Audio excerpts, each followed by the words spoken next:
Our scripture for today comes from James chapter 3, verses 13 through 18, if you would like to follow along, and we'll be reading from the screen as well.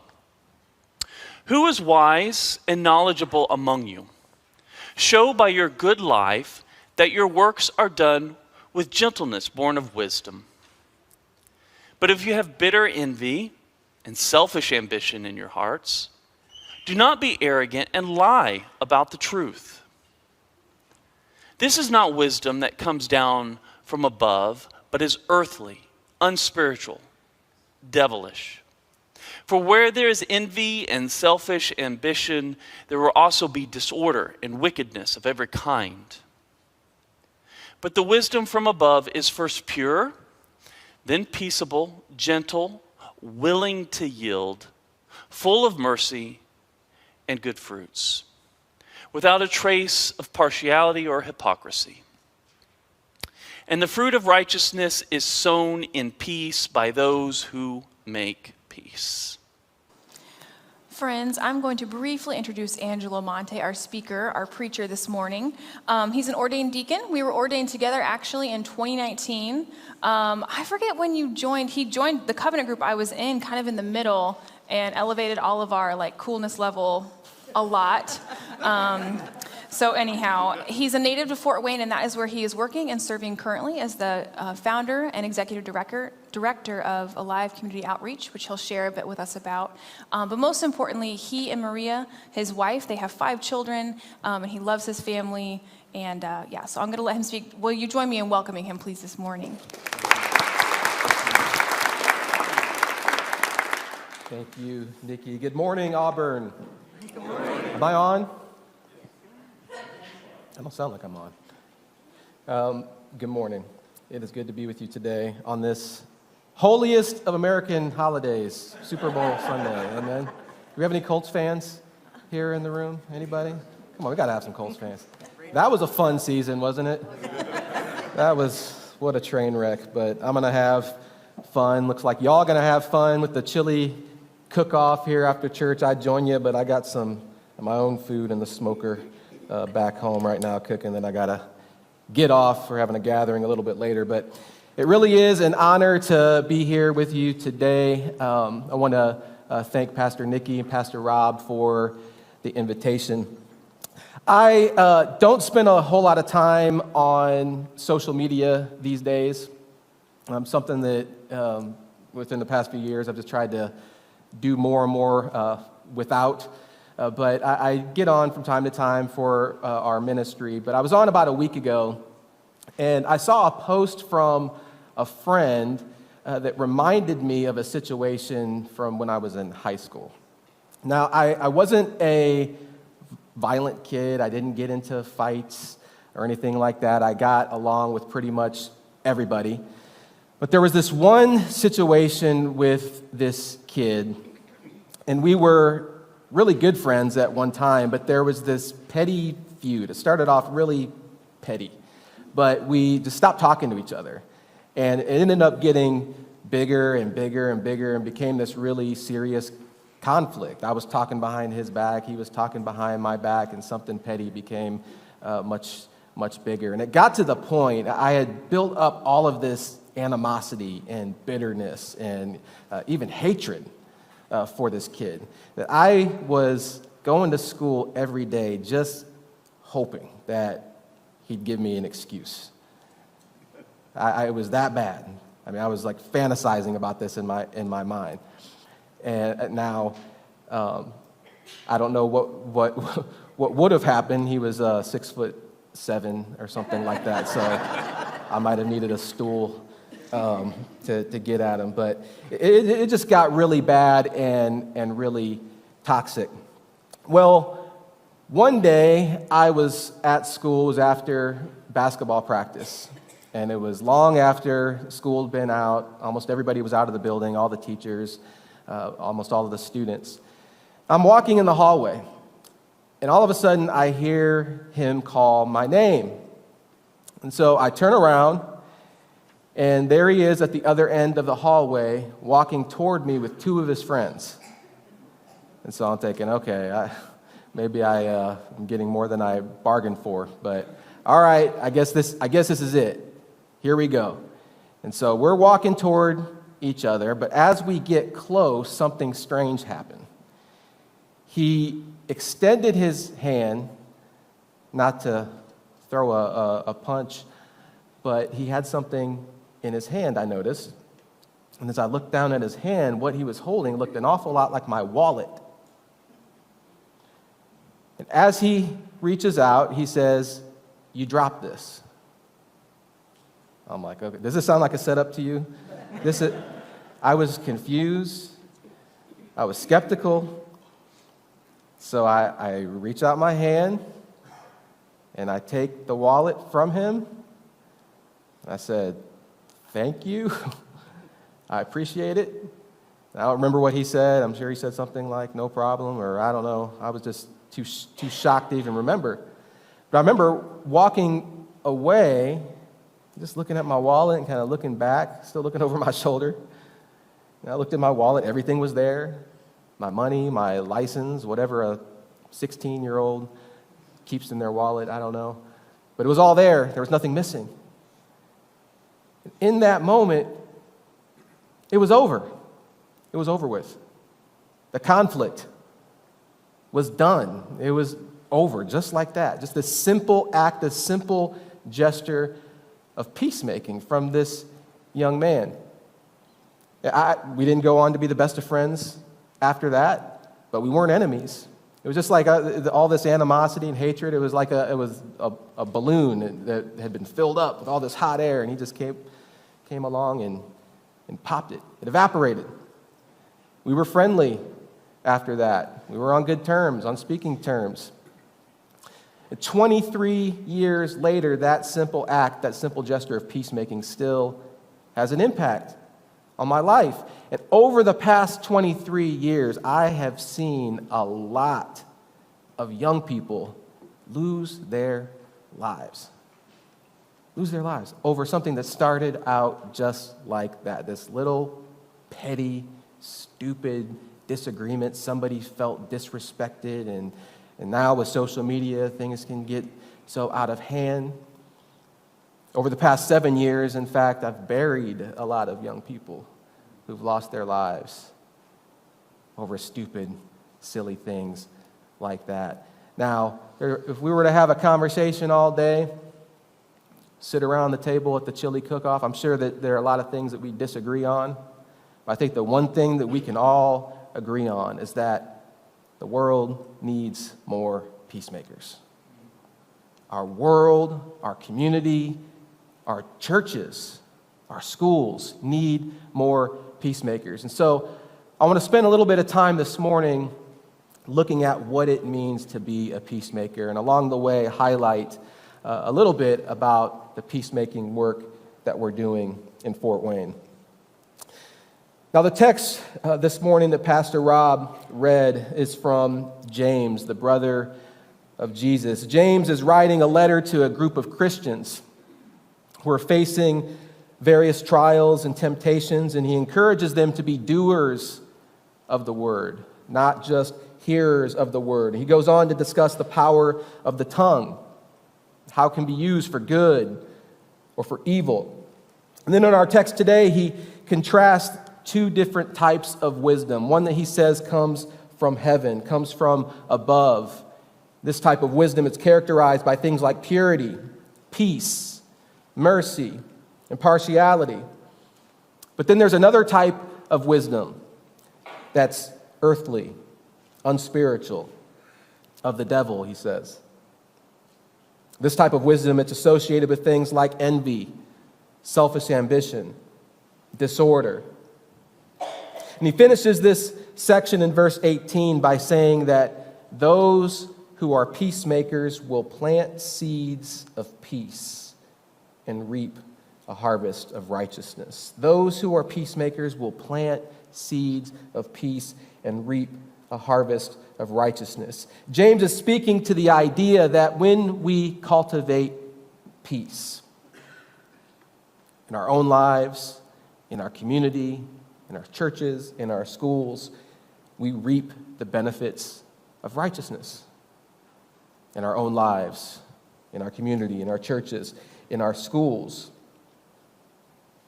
That is to say that we find ourselves in a state of right relationship with God. We are living fully into who God has called us to be. And the call to peacemaking is not just a passive call to abstain from violence.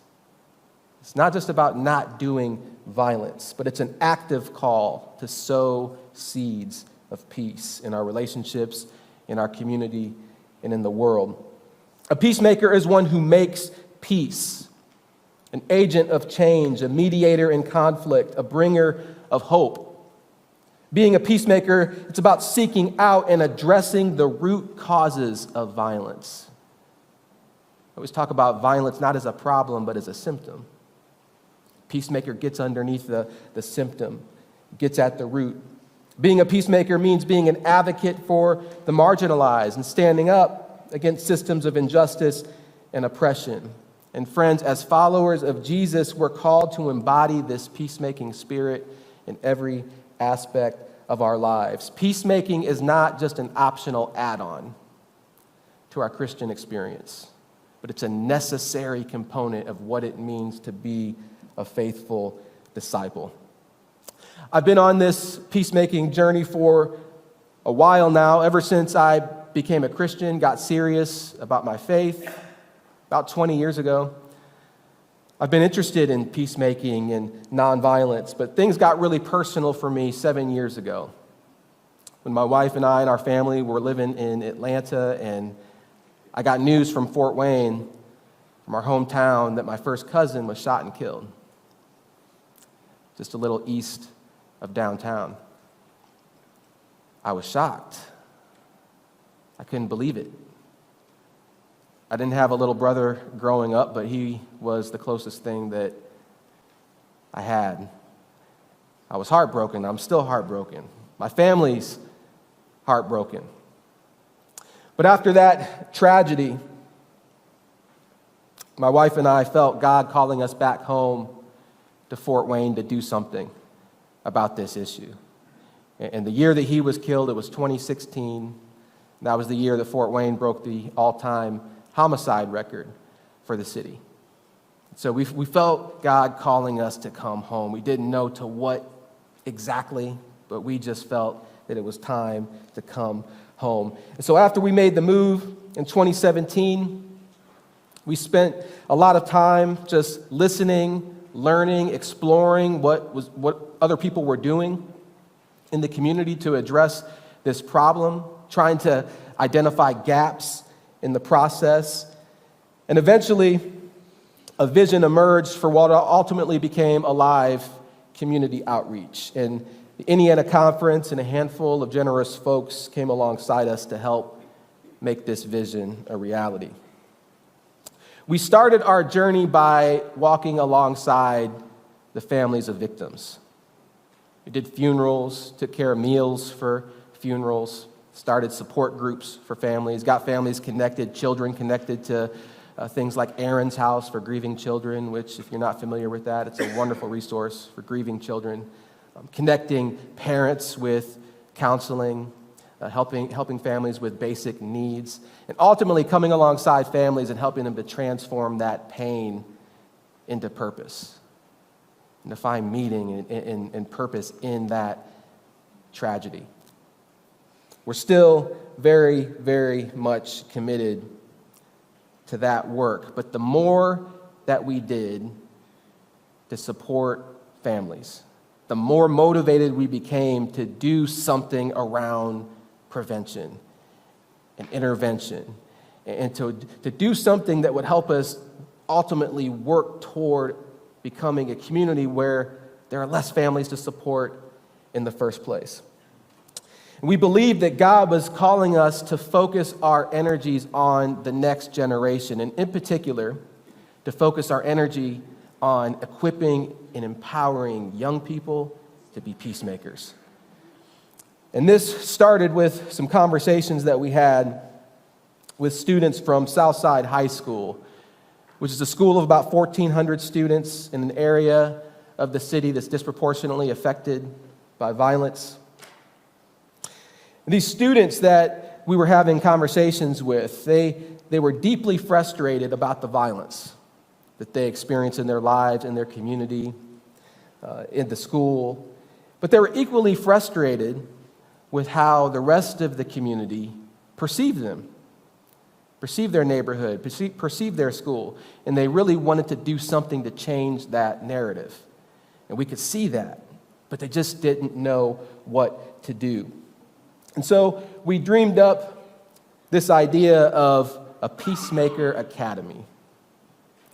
The idea was to have an intensive 3-week summer academy where we would raise up a group of student leaders from Southside. We'd just be working just with that school, but raising up a group of leaders who are tired of violence and want to do something about it, tired of injustice and want to do something about it. We teach them the importance of cultivating peace within themselves, because that's where it starts.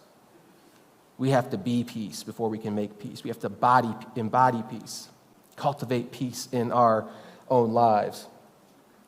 And so we would do that and teach them practices in doing that. Peacemaking is a way of life. But we'd also teach them Dr. Martin Luther King Jr.'s principles and steps of nonviolence. We teach them about things like different types of violence, different levels of violence, how to de-escalate things when the situation gets heated. We teach them how to analyze violence at the root level. Like I said, violence is always a symptom. So we really teach them, okay, how do you get beneath that and dig deeper to find out what's going on? We'd build relationships with these students. We'd go deep and we'd equip them and empower them to build a culture of peace in their school and in their community. And so we had this vision. We took it to the principal of Southside, and from day one, he was 100% on board. Even the school superintendent was on board and received this vision with open arms. And so this is our first cohort. This is back in 2021 when we graduated our first Peacemaker Academy cohort. These courageous young folks, they're affectionately, they laid the foundation for everything that we're doing, and they're affectionately known as the Peacemaker OGs now. It was a great group to start with. But one of the things that we learned that first year was that we had all this energy and all this momentum in the summer, and it was hard to maintain that throughout the school year, and that's really what it was about, not just to have a summer academy, but to have a summer academy that's a launching pad. But it was hard to do that first year, and so last year we were able to hire a full-time staff person who's dedicated to this work, and that has really helped things to take off in the school. Our student peacemakers, they inspire us every single day. They've done things like start an after-school peace club to widen the net of students who are part of this movement. That's our peace club right here. Kids from all walks of life, every race, ethnicity, different socioeconomic backgrounds, you name it. A really, really diverse group, and over 50 students have been involved with that. We've started a peace count in the school, so we keep track of the days of peace, so days without a fight. And so we keep track of the cumulative days and the consecutive days, and this is part of our morning announcements. And we've come up with some creative ways to incentivize peace, right? If we have disciplinary consequences for violence, why not incentivize peace? And so we do that every morning. Our peacemakers led an entire week called Peace Week at the school. This was back in the fall, dedicated to peace and raising awareness about different types of violence. We had different groups who are experts in different types of violence, domestic violence, even addiction, came in during lunches to talk with students. They've helped us to start a group that meets every other week that consists of some of the most at-risk students in the school. We worked with the guidance counselors to get that list of students. And so during the school day, we meet with these students, and our peacemakers meet with them, and we talk about things. We have a curriculum. Talk about things like anxiety and anger and trauma, and how can we deal with these things in healthy ways. The list goes on and on and on of the things that these incredible students are doing, and we're just a couple of years into this, but I can tell you that the culture is changing. The culture is already changing. Fights have been down. Fights were down 25% first quarter of last year. We're still looking at the data from the second quarter. But serious acts of violence have been de-escalated and averted. In fact, one of our peacemakers, this young lady in the black t-shirt, in fact, her name's Jada. She broke up a fight just 2 days ago between two boys. Jada got in the middle and broke it up. She's pretty tough.